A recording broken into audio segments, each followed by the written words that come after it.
anaknya ada beberapa dan itu bukan bawahannya, bukan karyawannya. Sehingga ya tidak seperti di kantor. Kalau di kantor kan semuanya nyapa dia, semuanya sopan, gak ada yang berani marah ke dia gitu.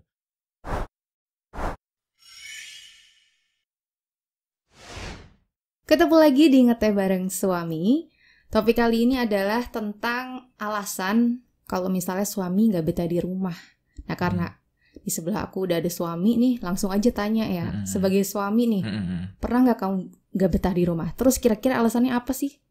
Ya. Yang bikin gak betah gitu. Oke, sebenarnya kalau saya pribadi sih, kalau ditanyakan pada saya ya, sebenarnya nggak pernah nggak betah di rumah. Jadi betah terus? Iya, betah aja. Tapi kalau misalkan boleh nginget-nginget gitu ya, ada beberapa temen juga yang mengatakan nggak betah di rumah itu kira-kira gara-gara beberapa hal. Apa tuh? Satu nih, biasanya gara-gara misalkan kurang dihargai di rumah. Iya. Kurang dihargai atau rumahnya tidak nyaman. Tidak nyaman tuh artinya mungkin masih ikut orang tua atau ikut mertua gitu kan, sehingga ya kurang nyaman gitu, kurang tidak bebas gitu kurang nyaman karena kalau suami kan harusnya jadi kepala keluarga nih, sedangkan kalau masih ikut ke rumah orang tua otomatis nggak bisa jadi kepala keluarga. Di situ kita masih harus nurut atau ikut aturan-aturan dari orang tua yang punya rumah gitu kan. Seperti itu. Maka tidak nyaman, makanya lebih memilih lebih sering di luar rumah mungkin. Nah, kalau yang itu tidak dihargai bukan berarti gimana-gimana sih, tapi lebih ke pembandingnya. Misalkan si suaminya itu dia jadi seseorang, misalkan di pekerjaannya ya, jadi manajer atau senior manager atau direktur atau apa. Ketika di rumah kan itu bukan bawahannya. Anak kan bukan bawahannya, istri bukan bawahannya, terus itu misalkan ada anaknya ada beberapa dan itu bukan bawahannya, bukan karyawannya, sehingga ya tidak seperti di kantor. Kalau di kantor kan semuanya nyapa dia, semuanya sopan, gak ada yang berani marah ke dia gitu. Kalau di rumah ya pasti nggak gitu. Ya karena lebih dekat ngerasanya kan kalau sama istri sama kehilangan itulah, bukan wibawa sih, tapi lebih ke dia kadang pengen gitu. Ya sama aja, ada beberapa kan anekdot yang bilang bahwa kenapa sih ke Indomart atau Alfamart ya cuma pengen disapa sama kasirnya aja gitu kan. Nah mungkin itu juga ada yang pengen ya cuma pengen disapa sama karyawannya gitu, sama bawahannya gitu. Jadi beda kan, seperti itu. Nah ada juga yang memang karena terlalu sering diganggu atau disuruh-suruh gitu ya. Iya, misalkan lagi zamannya sekarang kan WFO nih. WFH. Work from home. Dari rumah ya, kerja dari rumah yang harusnya kerjaannya mudah, tapi jadi susah gara-gara baru juga ngetik-ngetik sedikit nih, pegang laptop, toto anak datang minta gendong, atau istri gitu yang biasanya mandiri tiba-tiba ada suaminya, tiba-tiba Pak ambilin ini, ambilin itu, ambilin ini, ambilin itu, padahal lagi kerja. Tapi ngelihatnya kayak nggak lagi kerja, soalnya pakai baju biasa segala macam. Lupa ya karena ya namanya juga baru berapa ya, belum nyampe 2 tahun ya kita masa kayak seperti ini. Masih ya itu sih hal-hal seperti itu mungkin. Dan mungkin satu lagi ada. Apa tuh? Tadi kan biasanya alasannya ketidaknyamanan ya kebanyakan karena rumahnya bukan rumah sendiri, atau ngerasa kurang dihargai, nggak kayak di kantor dihormati dengan karyawannya misalkan. Dan satu lagi misalkan agak kesulitan untuk bekerja karena iklimnya beda. Kalau di kantor kan emang iklimnya iklim bekerja gitu. Kalau di rumah susah gitu kan. Nah satu lagi, memang si suaminya doyan main, doyan main atau doyan nongkrong. Nah, ada juga kan yang cerita bahwa baru juga nyampe rumah langsung mandi, terus keluar lagi, langsung pergi lagi ke pos ronda misalkan nongkrong. Habis dari pos ronda gitu ya, pulang lagi sholat apa segala macam, langsung nongkrong lagi di samping pos satpam gitu. Ya masih di lingkungan rumah sih, jaraknya mungkin 10 meter sampai 50 meter ya, tapi kan di luar rumah. Posisinya nggak ada di rumah gitu. Emang doyan nongkrong aja itu mah. Doyan main gitu ya sama teman-temannya. Tapi apakah itu hal yang buruk? Ya tergantung, harusnya dikomunikasikan. Misalkan istrinya kurang berkenan ya harus dikomunikasikan seperti apa seharusnya gitu. Nah, betul.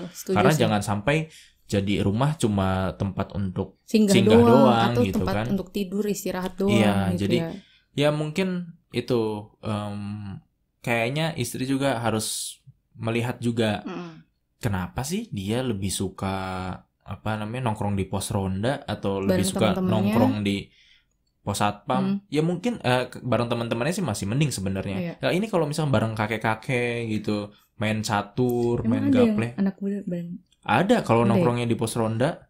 Kebanyakan bapak-bapak. Iya, bapak-bapak yang udah umur 50, 60 iya. Dia anak muda, tapi kok dia anak muda sendiri mau nongkrong di situ ya? Kenapa nggak di rumah aja gitu?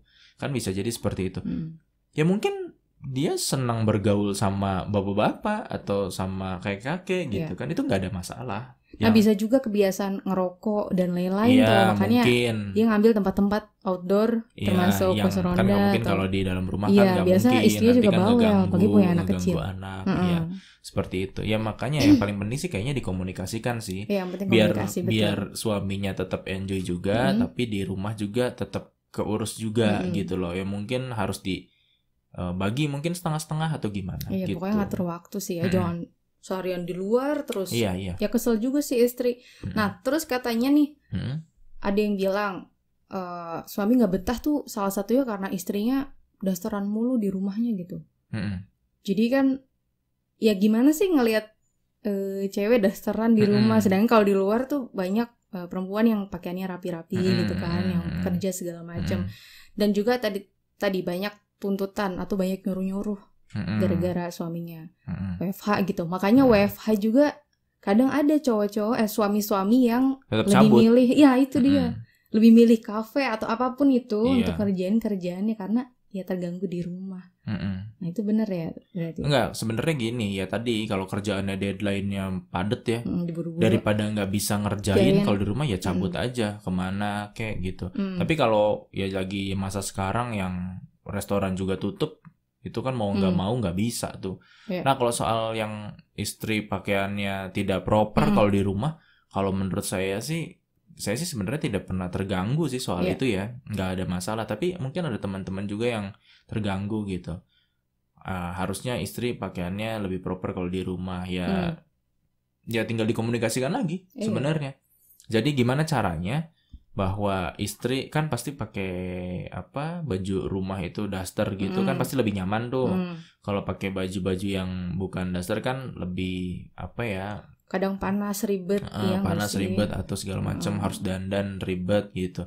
Ya kembali lagi sama kayak solusi yang di awal soal pos ronda tadi. Ya ini juga harus ya dikomunikasikan. Mungkin setengah-setengah aja. Misalkan ya nggak selalu pakai daster lah, kadang proper juga. Tapi kalau selalu dandan di rumah pakai baju gimana juga, ya nggak juga gitu. Kita harus punya toleransi juga gitu. Sebenarnya yang paling penting komunikasinya. Benar. Belakangan ini kan soalnya sering dijadiin lelucon tuh, iya nggak sih di media sosial tuh. Jadi istri-istri tuh ngomongnya, suami kenapa sih protes terus istrinya dasteran terus di rumah gitu. Taunya bisa sebenarnya pakai pakaian yang gimana terus dandan setiap hari, tapi apa harus kayak gitu gitu kan, nyapu pakai baju pakai blazer misalnya atau enggak dandannya udah on banget gitu kan, kayaknya nggak perlu gitu ya. Itu tadi komunikasi sih yang penting. Iya sebenarnya komunikasi dan selera sih sebenarnya ya, bisa jadi suaminya juga nggak terus suka istrinya gimana. Iya sebenarnya jangan sampai salah gitu. Iya yang paling penting sih komunikasi. Kalau misalkan ada yang kurang cocok ya dikomunikasikan biar sama-sama paham. Takutnya kan salah sambung gitu. Terus apalagi yang nggak terlalu prinsip seperti itu gitu ya. Jadi kalau menurut saya bisa dikomunikasikan, bisa dibicarakan dengan baik, sehingga ya nggak bisa sih kalau misalkan mengikuti keinginan suami 100% atau istri pengennya diikutin 100% ya nggak bisa juga. Jadi paling ya kita bagi rata aja 50-50 gitu loh. Paling gitu yang paling kalau mau gampang gitu kan. Iya makanya yang jadi suami itu harus ngomong. Kalau menurut aku ya. Yang jadi istri kadang, juga. Iya yang jadi istri harus mengamati. Iya nggak sih, harus mengerti. Kayaknya sih kalau misalnya hubungannya udah sedekat itu harusnya ngerti ya. Iya dong. Seleranya gimana gini, gitu. Suami istri kok masih canggung masih untuk ngobrol, tahu itu satu aneh sama loh. lain Itu gitu ya. aneh. Kan kalau udah suami istri harusnya ngobrol tuh bebas-bebas ya, aja. Terbuka dalam segala hal lah. Karena ada juga teman-teman yang bilang jarang nih ngobrol sama suami. Iya. Akhirnya banyak kesalahpahaman termasuk Iya. ini kan. Iya, kok Akhirnya nggak aneh. betah gitu. Iya, kalau Keluar terus, segala ngobrol macam. sama pasangan itu menurut saya apalagi udah menikah gitu, itu ya sangat wajib. Jangan sampai hubungannya berantakan cuma gara-gara komunikasi. Nggak banget hal-hal yang kayak gitu. Iya. Nah itu dia, kuncinya adalah komunikasi sih. Harus banyak ngobrol lah ya. Pokoknya jangan pernah segan sama suami atau sama istri untuk menyampaikan apa yang kita suka atau nggak suka, Iya. ya kan? Atau pendapat kita gitu. Iya. Nah mudah-mudahan bermanfaat bahasan kali ini, Iya. karena cukup menarik juga. Beberapa temen juga curhat soal itu. Iya. Dan ketemu lagi nanti di Ngeteh Bareng Suami selanjutnya.